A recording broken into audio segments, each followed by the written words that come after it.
Spinal muscular atrophy, also known as SMA, is a disease that affects the motor nerve cells in the spinal cord. SMA limits a person's physical strength, often taking away the ability to walk, eat, or in some cases, breathe.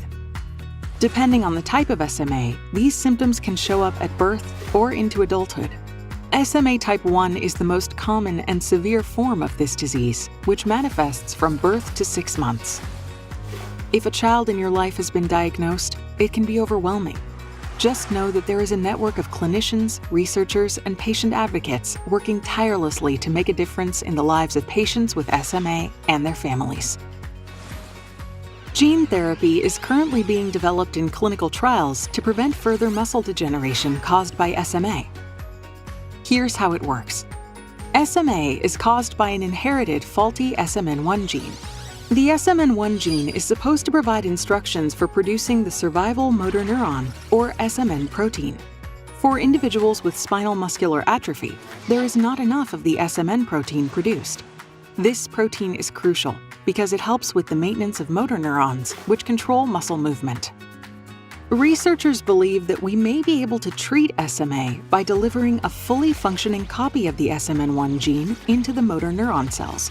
But to insert a gene copy into a cell, you need a delivery strategy. So scientists use a vector, which is a virus with the ability to deliver the new functioning gene into the cell. Don't worry, the viral genes that are known to cause illness have been removed from these vectors. For SMA, the vector's mission is to target the cells that need the SMN protein to function.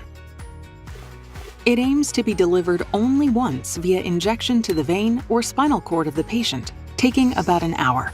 The timing of treatment is key. Here to explain is Dr. Jerry Mendel. Early diagnosis is an important aspect of treating SMA. As time passes, the motor neurons are lost and can't be restored. But if diagnosis is made early and the patient is eligible, treatment can start and SMA progression can be minimized. Another somewhat different strategy to counter the effects of SMA is the FDA-approved treatment called Spinraza. Spinraza works to increase the production of the SMN protein from a backup gene called SMN2. This gene normally makes the SMN protein, but not enough to make up for the faulty or missing SMN1 gene. With Spinraza, it is able to. Researchers continue to work optimistically on gene therapies that can help patients with SMA.